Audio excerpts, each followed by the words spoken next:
और जब ये एक सीमा से परे चला जाता है तब आपके विचार आप पर पूरी तरह से कब्जा कर लेते हैं। लगभग 90% लोगों की परेशानी यही है। ये मेरी इच्छा और मेरा आशीर्वाद है कि आप अपने ही मन की कैद से बाहर निकलें और सृष्टि की सुंदरता को जानें।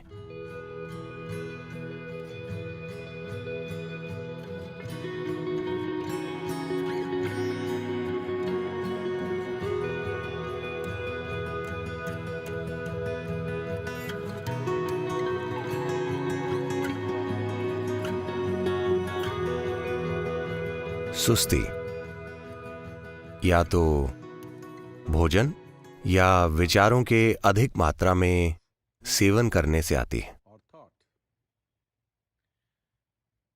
शायद आप ये सोचें कि विचारों के अधिक सेवन से आलस कैसे आएगा। हालांकि हर कोई ये तो समझ सकता है कि भोजन के अधिक सेवन से जरूर सुस्ती आती है। अगर विचार आपको खा रहे हैं तो आप देखेंगे कि आप बिस्तर से बाहर ही नहीं आना चाहेंगे।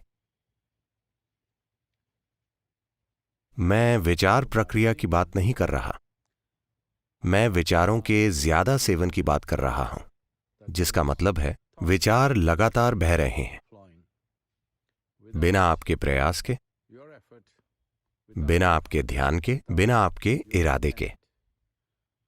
जब ऐसा हो जाता है तब आप देखेंगे कि स्वाभाविक रूप से आप भौतिक गतिविधियों से बचना चाहेंगे। और जब ये एक सीमा से परे चला जाता है तब आपके विचार आप पर पूरी तरह से कब्जा कर लेते हैं। चिकित्सा विज्ञान में इस स्थिति को भद्दे नाम दिए जाते हैं। यह महत्वपूर्ण है कि भोजन में और अंतहीन विचारों की गति में एक तरह का संयम होना चाहिए। Thinking consciously and just consuming or living upon thought or being consumed by thought are very different things. चेतना से सोचना या बस विचारों के सहारे जीवन जीना, ये दो बहुत अलग चीजें हैं। ये एक दुर्भाग्यपूर्ण सच्चाई है कि बहुत सारे लोगों को इनमें फर्क पता नहीं है और इस वजह से जो कीमत मानवता चुका रही है वो उचित नहीं है।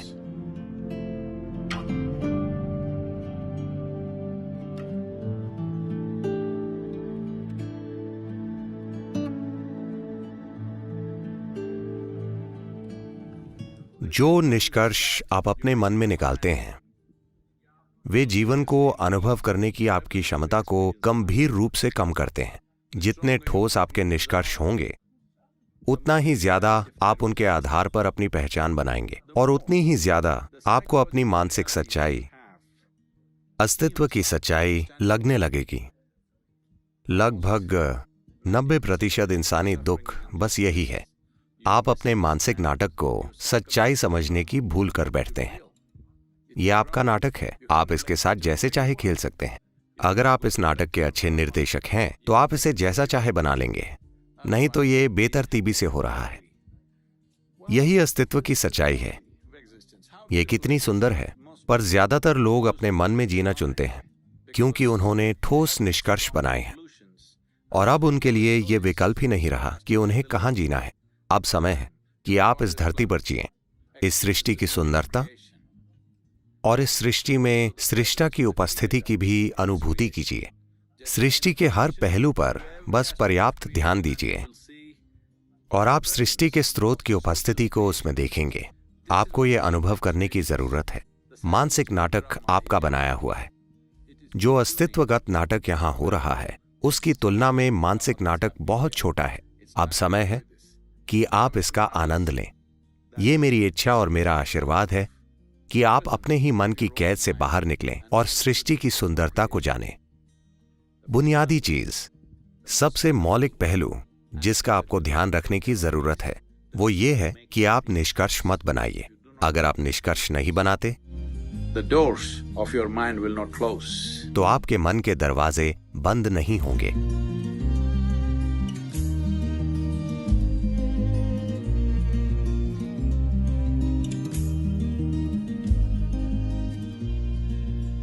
अगर आप केवल अपना तर्क लगाते हैं और अपनी समझ के दूसरे पहलुओं को नजरअंदाज करते हैं तो आप जीवन की हर छोटी चीज को लेकर भ्रमित रहेंगे, क्योंकि तर्क एक काटने वाला उपकरण है। ये एक चाकू की तरह है। अगर आप काटना चाहते हैं तो ये एक अच्छा साधन है, पर अगर आप एक चाकू से सिलाई करने की कोशिश करते हैं तो आपके पास चिथड़े बचेंगे। ज्यादातर मनुष्य इस समय यही अनुभव कर रहे हैं कि वे सिलने के लिए, चीजों को जोड़ने के लिए एक काटने वाले साधन का इस्तेमाल कर रहे हैं। आप जितना प्रयास करेंगे, आपके अंदर आपके उतने ही चीथड़े होंगे। ऐसा समय था जब लोगों ने दुनिया को बांटा था, फिर वे और ज्यादा बांटते चले गए। आपने ये देखा, ऐसा समय था जब लोग साथ रह पाते थे। भारत में ऐसे परिवार थे जहां एक परिवार में 400-600 लोग होते थे। वे एक ही घर में रहते थे। फिर धीरे धीरे घर में बस माता पिता और उनके बच्चे और पोते पोती रहने लगे। फिर दादा दादी थोड़ी समस्या बन गए तो हमने उन्हें कहीं और भेज दिया। अब बच्चे समस्या बन गए हैं, हम उन्हें कहीं और भेज रहे हैं। और धीरे धीरे पति और पत्नी अलग अलग घरों में रह रहे हैं और वीकेंड पर मिल रहे हैं। बस यही नहीं, अपने भीतर भी आपने अपने आप को कई हिस्सों में काटकर खुद को कई लोगों में बांट दिया है, क्योंकि तर्क काटने की प्रक्रिया है। अगर आप जीवन के हर आयाम के लिए केवल अपने तर्क का ही इस्तेमाल करते हैं तो आपका यही हाल होगा। एक दिन आपकी मानसिकता खंडित हो जाएगी। हाँ, तो ये महत्वपूर्ण है कि मन के दूसरे आयाम आपके भीतर जीवित हों। बुद्धि के उन आयामों के जीवित हुए बिना आपका दिल नहीं धड़केगा, आपका लिवर काम नहीं करेगा, आपकी किडनी काम नहीं करेगी। ये सब कुछ नहीं होगा।